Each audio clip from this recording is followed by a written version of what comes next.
Hello, everybody, and welcome to the Medical Mindset Coach podcast.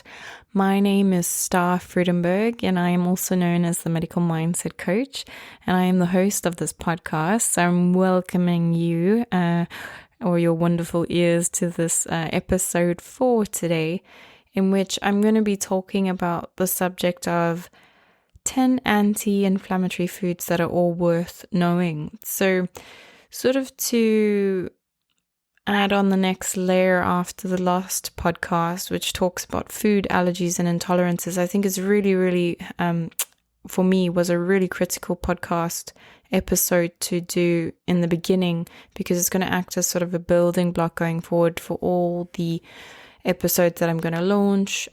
Because if you don't know or sort of have the health education to understand what is right for your vehicle, what's biogenic for your vehicle, then you're not going to be able to sort of start figuring out how to best look after your vehicle, your car, your constitution. So I think it's absolutely critical in case of anyone who comes to me as a first-time client. I really harp on about it. It's sort of like a religious faith, like, you have to do these tests. They're so important, because when you know how to act from, or sort of make decisions from a place of knowing, then everything is going to be a lot smoother, a lot easier, and then you just sort of have a direct path on how to correct things or maintain things, rather than sort of going on a direct road rather than a zigzag country back end road kind of analogy. So it's really important. So today I'm going to be it's a very quick, hopefully very quick episode, just to talk to you about the top 10 anti-inflammatory foods that are worth knowing. But again, with disclaimer or caution, what I'm going to say here is what's generally identified as good, but you need to know, with educated health, having done your intolerances tests, or maybe you just know that when you eat something you feel sick and it doesn't suit you, that maybe this might not be typically right for you. Right, so quite straightforward. What are signs of inflammation, right? So, or even starting even before that, what is inflammation, right? So inflammation is a reactivity in the body that acts as a layer of mucus buildup and protection, that your body is just trying to say, I'm not enjoying something. So it's kind of trying to ring fence or create a protective layer inside your body that things can stop poisoning it, so getting upset. So how to reduce inflammation in the body. And inflammation then usually results in certain conditions, and can even autoimmune diseases, etc. And a very common one that I'm thinking about is arthritis or rheumatoid arthritis. It's just so much pain in the body. So, and we can even liken this to the word chronic inflammation. So if you have inflammation in your body, why do you have it? What are the triggers of it? What are the signs of it? And the most important one, what is the fastest way to get rid of it? And then what, again, are triggering? So what foods would you say are linked as bad? And then also, what is the most effective natural way as acting as an anti-inflammatory, rather than going, again, pharmaceutical route or antibiotics, or sort of any non-natural way, because we want to do this holistically, we want to do this naturally, so you can get permanent, long-term, effective results, rather than taking one road or route that will resolve this issue, but then start creating another, and then you're going in this never-ending merry-go-round loophole thing that just doesn't seem to work. So just do it properly the first time, and then that's going to save so much time, effort, energy, and even money. Right? Because some of these ways, especially in this topic today, a lot of the foods that you can get are very widely available, not expensive, and also very, very accessible as well. So, you'll probably see when I mention these, I'm like, I can get these in all the shops. So, here you go. Some things you think you shouldn't be eating actually you might be, or some things you're already eating, and that's why you don't experience inflammation. But this is for the people out there that do. So let's begin. So What are the signs of inflammation? So, increasing numbers of nutritional experts, including myself, are really praising the incredible effects of an anti-inflammatory diet, especially in accordance with your long-term health. And I can really attest to this, especially because I do colonic hydrotherapy, that literally through the tube, I can see the amount of inflammation buildup that people have in their body. And then instantly when they finish a session, they look like, sometimes, and I don't exaggerate, that they've dropped a dress size or a pant size, because that just shows you how inflamed that the body has become as a result of maybe health conditions that usually stem from food reactivity, whether that's intolerance or allergy, and sometimes in the unfortunate cases of having autoimmune conditions that have arisen, like, and the common one again that comes up in my mind is rheumatoid arthritis, right? So, in fact, I think it's actually never been more apparent how powerful overall gut health has come to be in terms of how we function in our day-to-day lives. So again, the knock-on effects of if we start looking after ourselves now, properly, and with awareness and understanding how to do it properly for your right constitution, your vehicle, you'd be surprised how many years you're adding onto your life, right? Gut health affects how we feel. So I keep saying that hormones are made in the gut. You are what you eat, you become what you eat, so basically if you eat junk food, you feel like junk. So with our digestive systems, you may or might not know this fact, our digestive systems are responsible for producing a portion of our serotonin. So basically our happy hormones, or if you want to get more technical, the neurotransmitter, which not only helps us feel happier, but also plays a part in mood, quality of sleep. So a key one, if people have a lot of sleeping issues or sleeping disorders or insomnia, etc. Temperature regulation and more.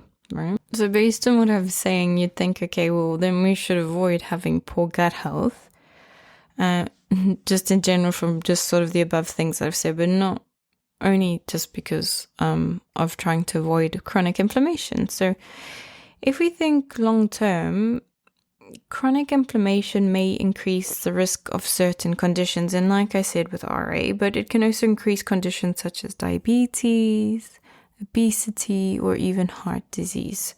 And signs of inflammation could include things such as constant fatigue, which I think most people seem to have, anxiety, depression, and digestive issues, which might even manifest sort of as abdominal pain or different things like that. But just sort of going back to the chronic fatigue, it's very interesting that a lot of people come to me and go, oh, I'm just so tired, but it's part of getting old.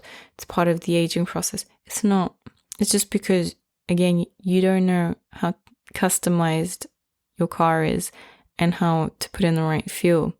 And again, that's coming to educated decision making, which you are currently lacking, but can be easily remedied. And then instantly, boof, we can increase your energy levels, your moods, and any pain in your body being able, some people have quite literal abdominal pain, the sharp pains in their body. And then sort of after a session, they literally turn to me and they look so shocked, like they've seen a ghost. And I'm like, oh, are you okay? Is everything okay? And they go, I've had this pain in my body for a long time. Some people thought like, oh, it might have been a tumor, might have been a blockage, might have been an abnormal growth. And they're just so shocked that actually it wasn't. It was just dehydrated feces lodged in the stomach, basically constipation that's been manifesting and making them ill, causing inflammation in the body because it's rotting. And again, this can be easily remedied if, again, you know how to make the right food choices and health choices, right? So what triggers inflammation? So there are obviously many lifestyle attributes that can trigger inflammation, which can be stress, lack of exercise, but most importantly to me, and in the key of this episode, is diet. So problems in the gut may occur when foods that cause inflammation are regularly consumed. So if we tie back to our previous episode talking about food allergies and intolerances, you will see that that's quite obvious, because if you have an overconsumption or a lack of moderation for a certain item or multiple items or food group, the body's going to start sending out antibodies to say, this is too much, we need to fight it off. And therefore, inflammation in the intelligence of the body is acting as a protective mechanism, but this can be destructive for our overall health, because what I sort of like to explain to clients is that inflammation is a mucus buildup response. Then it creates a protection on the lining of the intestinal wall, and in this case, small intestine. It will create this mucus protection layer, and that means nothing can get absorbed into your body, being a good nutrition or even, so in this case, bad nutrition, but then that would equally have a knock-on effect that good nutrition can't be absorbed too. And therefore, not absorbing your nutrition will lead to different issues. Again, you can't be digesting your food properly, so you're not getting energy levels. Then you go for poor diet, then you experience fatigue because your energy levels are dropping because you haven't been sustainably feeding it. And then that can lead to sleeping issues, and then of course mood swings or mood disorders or mental health issues. So the link again with mental health and gut health are very, very closely linked, hand in hand. So it's very, very important. And again, coming back to, even though I'm going to mention what these 10 foods are quite good in your diet, make sure that these things correspond according to your constitution's reactivity to allergies/intolerances. Regularly feasting on irritants, and common ones would be like fried foods, refined sugar, fizzy drinks. This could aggravate the immune system and may lead to your body working overtime to compensate. So, and also then ties in with the idea, how well are you hydrating? How well are you hydrating? Because your body needs water to detox and cleanse. If you don't have enough hydration to do that, then all of those toxins will then be trapped in the body, again resulting in irritation, because there's inflammation buildup, because the body is using another mechanism to protect itself, because you're not appropriately helping, right? Why aren't you helping your own best friend? That seems a little bit crazy, but that's what people are doing. A lot of neglect, but not intentional neglect, more neglect due to ignorance is sort of how I've always seen it and frame it.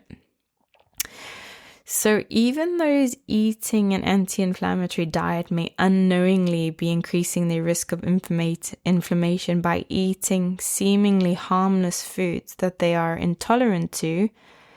Their bodies then wrongly identify these food proteins as a threat. So that's just again tying in to what I've just previously said. So it's important to listen to your body and cater your diet to your personal needs in order to avoid inflammation. So the next question I get is, so what is the fastest way to get rid of inflammation? Because we live in instant gratification. So what can we do? Honestly, food allergy and intolerance test, 1, douche, 2, colonic hydrotherapy. That's probably like the most instant way. And then sort of a maintenance lifestyle protocol after that is hydrating sufficiently, and not with tap water, with filtered water. Tap water is dodgy, because I love using this analogy I came up with, because when I say it, then you'll never think of tap water the same. So I say, think about what you've done in a toilet your whole life, and that's number 1. That's number 2. You might have vomited. Women have menstruation, maybe people throwing down baby diapers, pads, pharmaceuticals, high statistic in America, a lot of people suffering with mental health.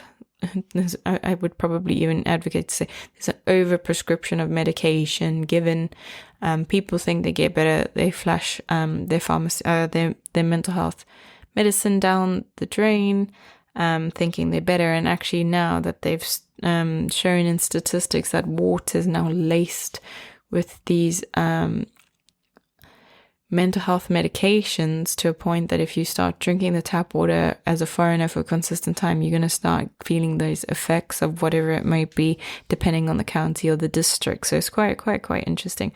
So when you think all of those things, even food poisoning, stuff like that, then you think, wow, that water's disgusting, right? And then if you go now in terms of like what you're bathing in, your products that you use, shampoos, conditioners, shower gels, soaps, a face wash, etc., or your skin cells that are coming off, people shaving, etc., you think, well, okay, that water is quite contaminated. Then what does the government have to do in order to strip out chemically all of those things that I've just mentioned? So you think then the end result is water. That water is really, really not healthy. So you need to, and this is sort of the tip and trick from this episode today, please drink filtered water. If you don't have a filter, get bottled water, but please be more conscious that the quality of water is contaminated with fluoride, heavy metals, chemicals, and then all of the other little bits from what people have obviously done to contaminate the water. So it's quite serious. Right, so just going back to that. So really, really key to drink water, hydrate, exercise, and follow a good diet that's right for your constitution. And then do any maintenance things like adding supplementation, again, working with myself or depending where you are in the world, a nutritionist or someone who knows what they're doing that can be sufficiently help you and competently help you, right? So while inflammation can be measured by monitoring levels of a C-reactive protein, the easiest way to alleviate symptoms and improve gut health is by eating an anti-inflammatory diet packed with natural anti-inflammatory foods and anti-inflammatory herbs. Inflammation can be reduced by following an approach of eating anti-inflammatory diet, exercising regularly, minimizing stress, and taking supplements that work to fight inflammation, such as probiotics and fish oil. Just again linking with minimizing stress, because stress is such a underrated and under-quantified factor that affects our body and our health and our mindset. So things to do, super key: meditation, other therapies that I offer, that you can get either from me or, like-minded therapists or practitioners around the world. Sound healing, talk therapy, breath work is also super, super key, because then that can help using the power or the doctor, your own breath, to bring physiological changes and calming down the nervous system, improving the immune system, the endocrine system, your digestive function. This can also help reduce inflammation in the body quite interestingly. So just considering that.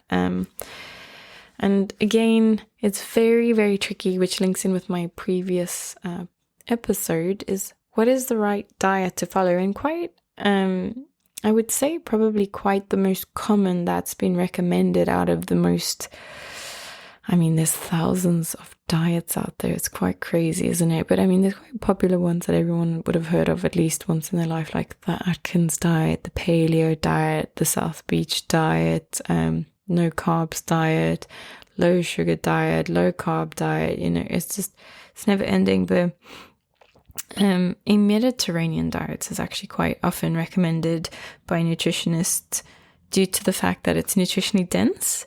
And also it's balanced, right? So it consists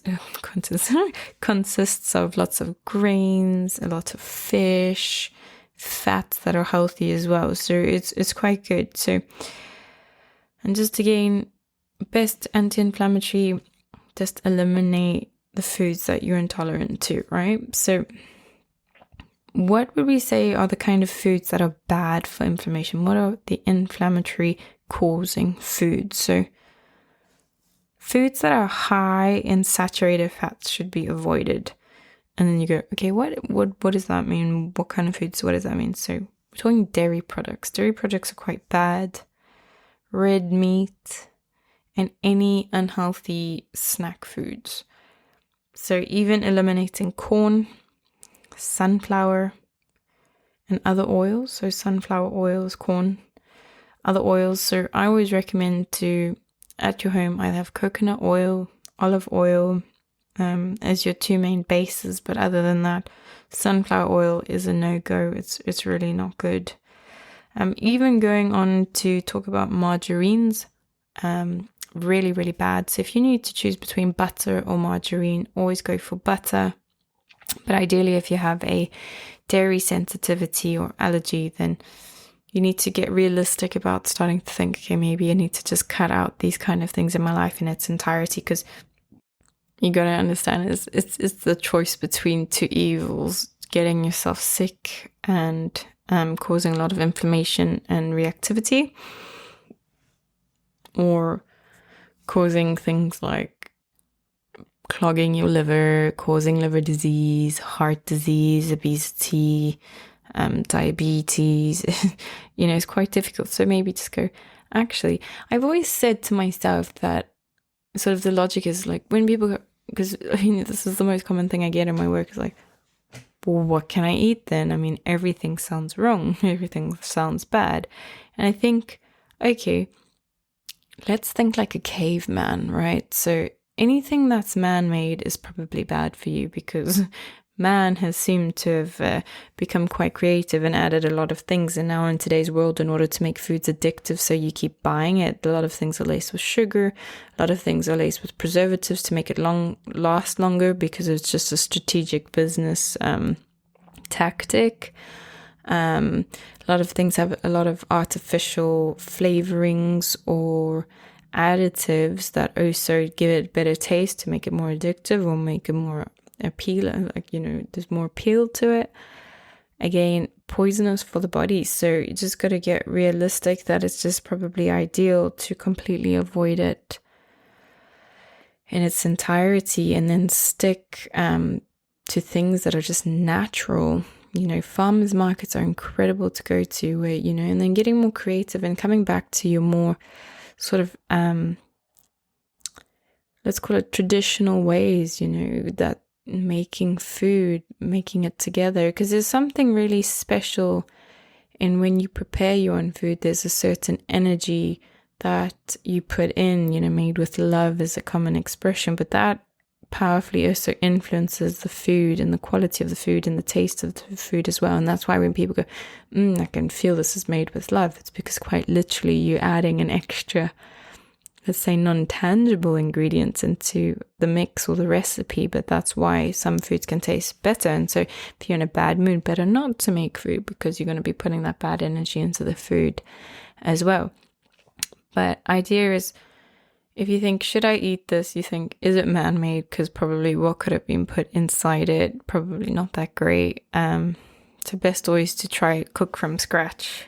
Get from farmers markets or, naturally homegrown. Because it's always going to be the safer option. And then the most common: sugar, artificial sweeteners, certain grains are also foods that may cause inflammation. So just being aware. So nutritionists advise that the easiest way to eliminate foods that cause inflammation is to remove anything processed from your diet. So we always recommend that. Just remove anything processed.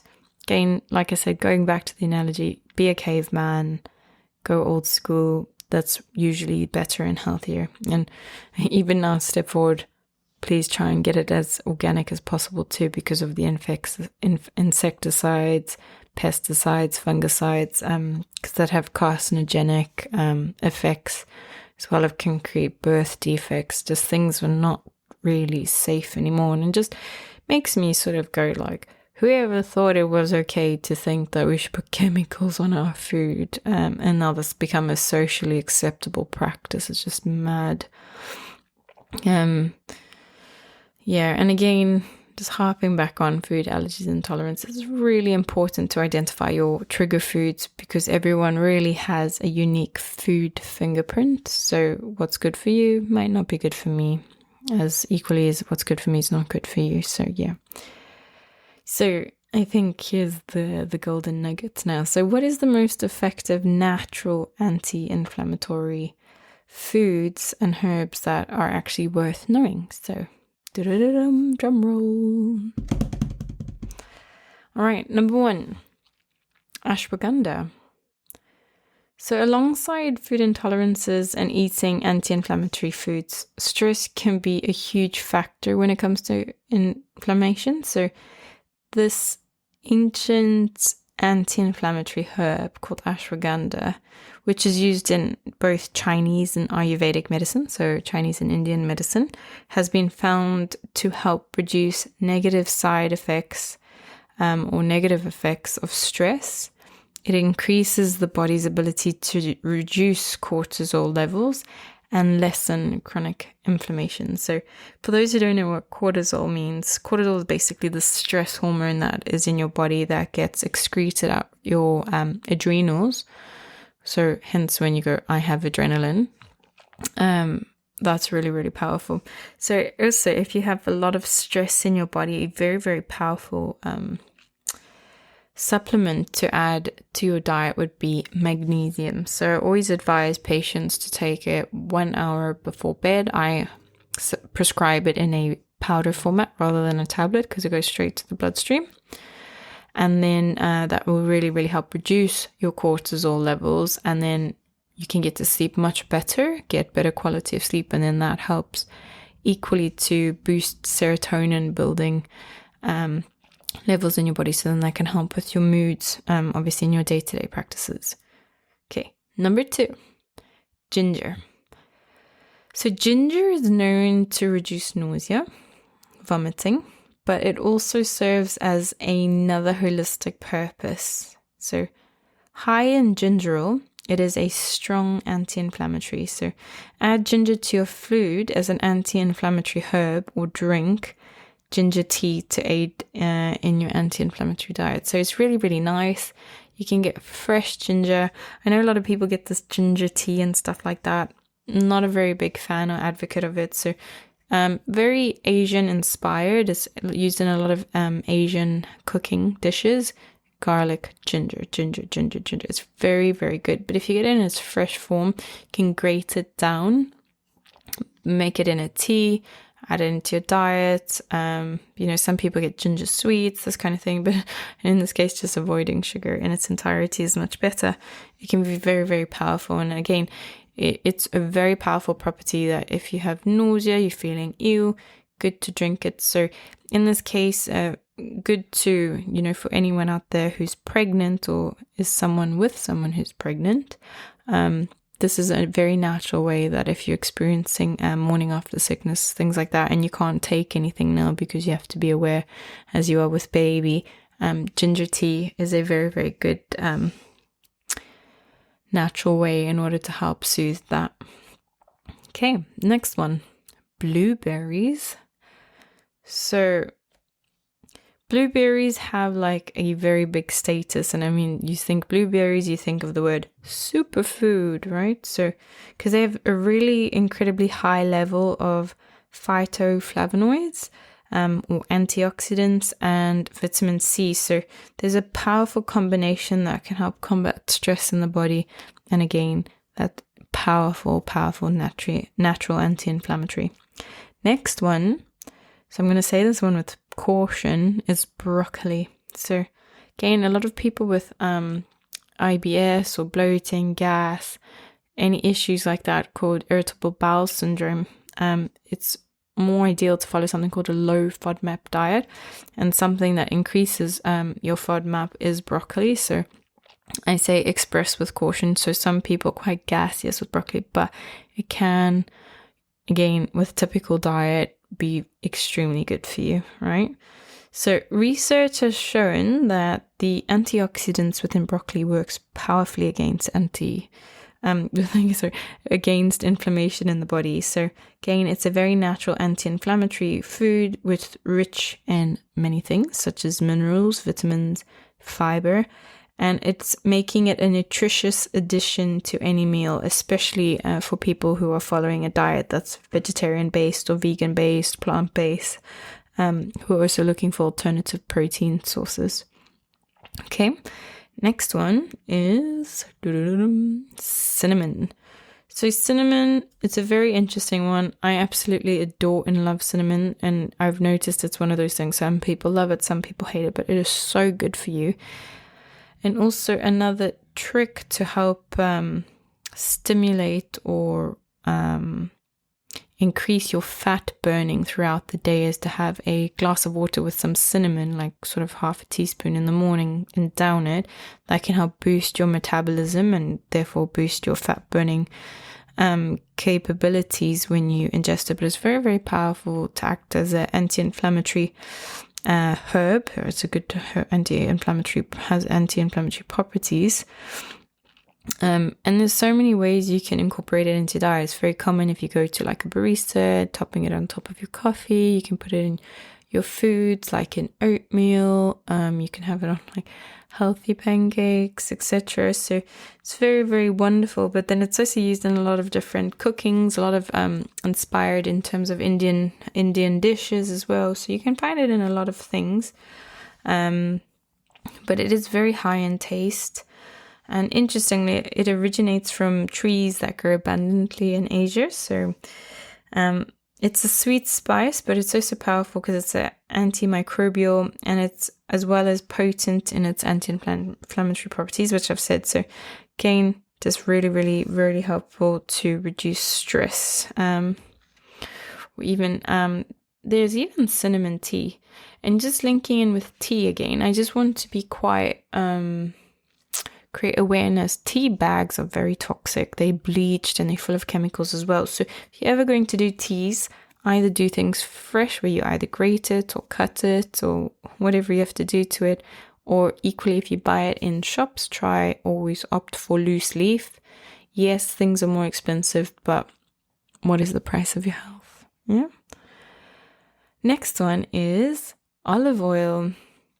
So perhaps the strongest of all, I think, on the list that I'm talking about. Olive oil is really, really great for your heart and equally your gut.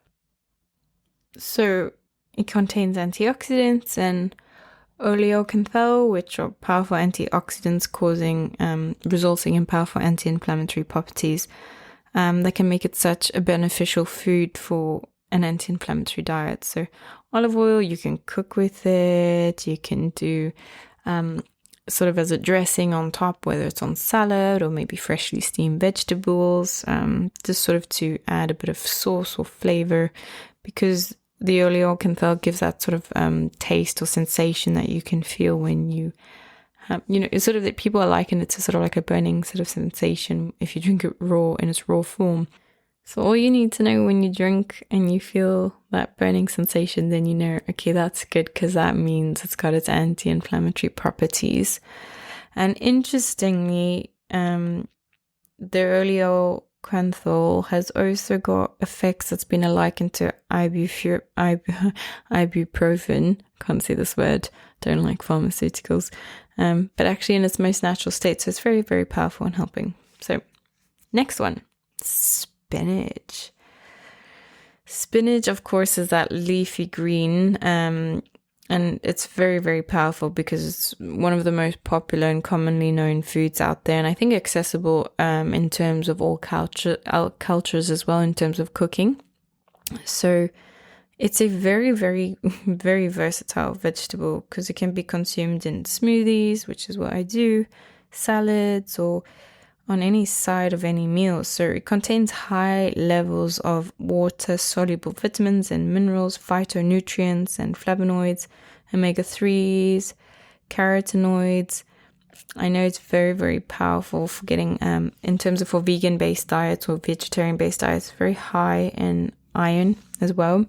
So if you need to find more sort of natural ways to get it if you're not eating meat, it's also really, really got that as well. That's very, very good to introduce to your diet. I always recommend it, and it's probably one of the hardest ones to beat in terms of on the list. It's a really high ranked one. Okay, next, salmon. So salmon is an omega-3 fatty acid containing fish. And this is very good to help ease symptoms of anti-inflammatory disease. And of course, if you do make sort of the idea to make certain choices to not eat fish or meat, then that's okay. So you can always get this in a supplement format. And there are vegan-based omegas that I do offer and prescribe. So it'd be good if you, again, just mention what sort of lifestyle you follow, and then we can obviously cater for that. So inflammatory diseases that obviously, can be resulting in pain and stiffness. So again, this omega-3 is very, very powerful to help reduce inflammation, and can also prevent any inflammatory diseases that might, the onset of it. So it's very important. And salmon is renowned by experts as one of the best food sources when it comes to incorporating omega-3s into your life. And it's a great place to start if you're going to start following an anti-inflammatory diet. So I do recommend it. Next one, and I would probably even rank this as the most popularly known one, is turmeric. So I've always seen when people go anti-inflammatory, they're like, yes, turmeric. And it's quite, I would say, versatile now that you get so many different derivatives of it now. There's turmeric tea, there's turmeric latte, there's turmeric powder, turmeric just in its raw state. So you can get it in really, really many places, many forms. So it's very good to add it into your diet, but just be careful because I've noticed in the work that I do, and even though it's renowned to be quite a powerful anti-inflammatory, the work that I do with people with sensitive digestive systems do have high reactivities to it, and it causes a lot of bloating and gas. So again, sort of achieving the opposite effect of what you're trying to do. So again, just this is expressed with caution, just be mindful when you eat. But okay, so curcumin is what is the ingredient found in turmeric that is thought to be the most powerful aspect and anti-inflammatory and antioxidant in the turmeric itself. So supplements will often carry more curcumin than turmeric in its ground form, but it's this bright yellow spice. And like I say, it can be added to everything and anything really. From either regular cooking or to turmeric latte. So it's really been made to be an adaptive and flavorful, natural anti-inflammatory food. Because the thing is, sort of when people start getting more strict and more narrow with their diet, they start to think like, gosh, things don't have flavor, things taste boring. So this is a very powerful way to keep things spiced up, if you will. And now the last one, and if not my favorite one, avocados. So avocados are so rich in potassium, in copper, vitamin B6, vitamin C, and many more. But these are just sort of the key ones that I think that are quite interesting to note, and are a great source of healthy fats, which reduces the body's inflammation response. And interestingly, as of late, researchers have been speculating about the anti-inflammatory benefits of the other part of the avocado, being the seed, which carries high levels of polyphenols. So that's quite interesting. So I mean, I don't personally know how to eat an avocado seed, and in my mind it doesn't seem right, but nevertheless, people are exploring weird and wonderful ways on how to continue this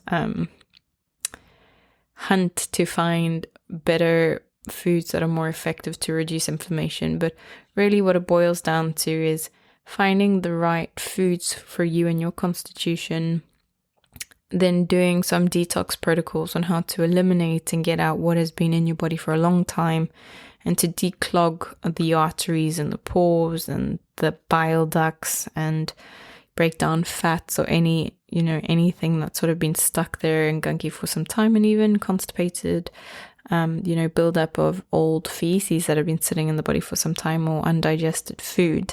Clear that all out, and then sort of going mainstream with maintenance processes and protocols. So that basically sums up what today's all about. So just again, quick recap: 10 food/herbs that help with anti-inflammatories. Ashwaganda powder, usually it's in a powder form. Ashwaganda, ginger, blueberries, broccoli, cinnamon, olive oil, spinach, salmon, turmeric, and avocados. So I hope this has been really, really helpful.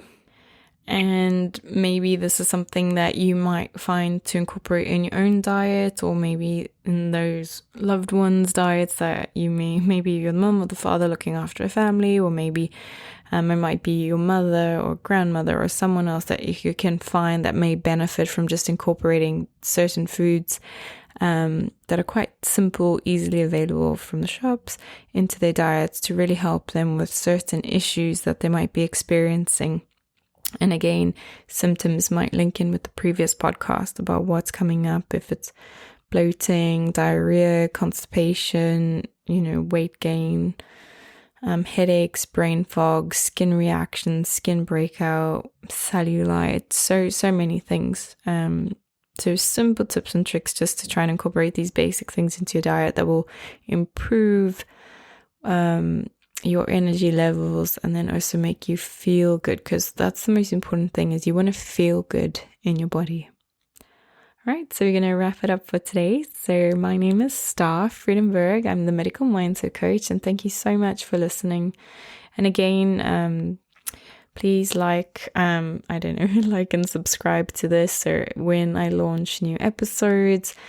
If anything, every new episode, then you get a notifications, and then just sort of keep on track, stay tuned. And of course, please share this with anyone and everyone who you think this can benefit, because this is the whole idea of this project, is just to get good bite-sized information out there to everyone, so they can make more educated and knowledgeable decisions about their health, which then can create the room and space to start figuring out and dealing and processing things emotionally, and then finally making time to find and make goals, and actually start achieving them and making success of their lives, and sort of the success that they define as success, not according to society's standard of what success is perceived to be like.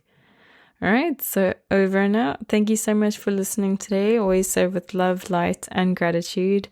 Humbly appreciative to download this and listen to me all the time, because as I always make the joke, it's like I'm just sitting here in a room talking to myself.